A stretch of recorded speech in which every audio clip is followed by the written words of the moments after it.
important, average sales price or median sales price? Do you know? What do you think? What's the difference? As a real estate professional, these are terms that I use every day. And so for me, now they're totally clear in my mind. When I first started, it could seem confusing to know which was the appropriate number to base my decisions on. And the truth is, more and more in real estate, you want to be looking at the median sales price. Let's just think it through. So the median is if 20 houses sold, or let's say 21 houses sold, and you listed them all in a line, and you wanted to know what the median sales price is, the median tells you the price that the house in the very center sold for. This is an excellent indication of a market because it takes out the super fancy, way nice houses that may skew the numbers, and it takes out the really beat up kind of terrible houses that also may skew the numbers. And for every amazing house it takes out, one terrible house is taken out. And so you get, you cross them off the top and the bottom, and as you come down and up and down and up and down and up, you get to the middle, which is the median sales price, which can give you a great idea of the general market. Now, average sales price is totally different, but sometimes you'll hear these numbers interchanged. Just so you know, average sales price is you take all of the houses that sold and you list them out, and then you add together all of those sales prices and you divide it by the numbers of houses that were sold. This can sound like a really great statistic, but the truth is it's really easy to skew this average number. Just imagine you had 5 homes that sold and 4 of them sold for $300,000, but the 5th one sold for $900,000. This will totally throw off the average. If you want to know the average of what all 5 houses sold for, you will add together 300,000, 300,000, 300,000, 300,000 plus 900,000. Add it all together and then divide it by 5. So the average sales price would be $420,000. Now, if I go and talk to the seller of the $900,000 house and tell him that on average his house is worth $420,000, that is terrible. It has terribly devalued his home, right? At the same time, if I go and talk to any one of the 4 sellers whose house is worth $300,000 and tell them that on average their house is worth $420,000, that is equally terrible, especially if they're trying to sell, because they're gonna way overprice the house on the market.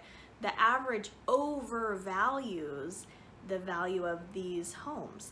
And so it's really important to know that when you want to understand the market as a whole and how it's changing, it can be great to know what averages are, but you really want to look at the median sales price.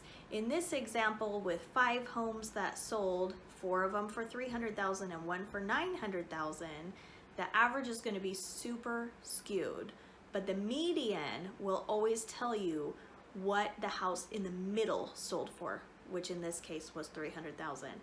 Because the most expensive will counteract the least expensive. I can't do that. And then the next 2 will counteract each other. And I don't want to flip everybody off, but that leaves the one in the middle is the one that will give you an indication of the value of homes like that.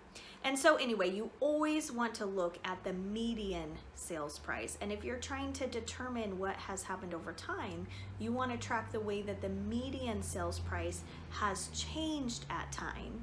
So locally in Grants Pass, currently, it's very interesting to me to look at these numbers. Every segment of the market moves independently. Every price range of the market, every area of town, the prices change independently of each other. And so I find it interesting. So this is all very interesting. In real estate, it's not easy to give a blanket answer and say property values are doing this. But if you look at the specific neighborhood where you want to purchase, the specific types of homes that you want to purchase, or compared to yours if you're thinking of selling, you can get a good idea for what's happening in that segment of the market.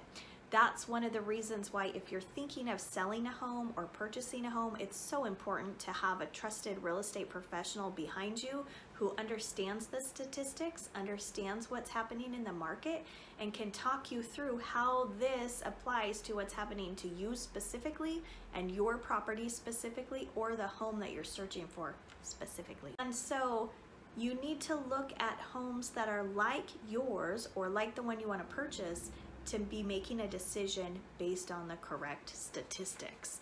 So anyway, the median sales price is definitely what you want to look at when making decisions.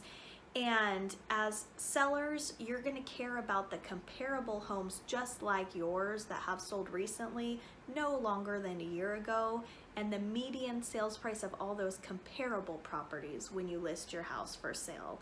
And for buyers, you want to be looking in the neighborhood where you want to live at the median sales price of those homes. I'll be happy to help talk you through this so that when you are purchasing or selling a house, you make sure that you make your decision based on the current statistics as they apply to your specific house and your specific dream home and your specific circumstances.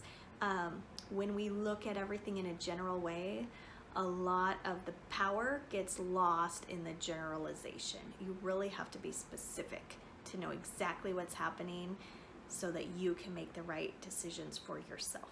So best of luck. I'll be happy to help.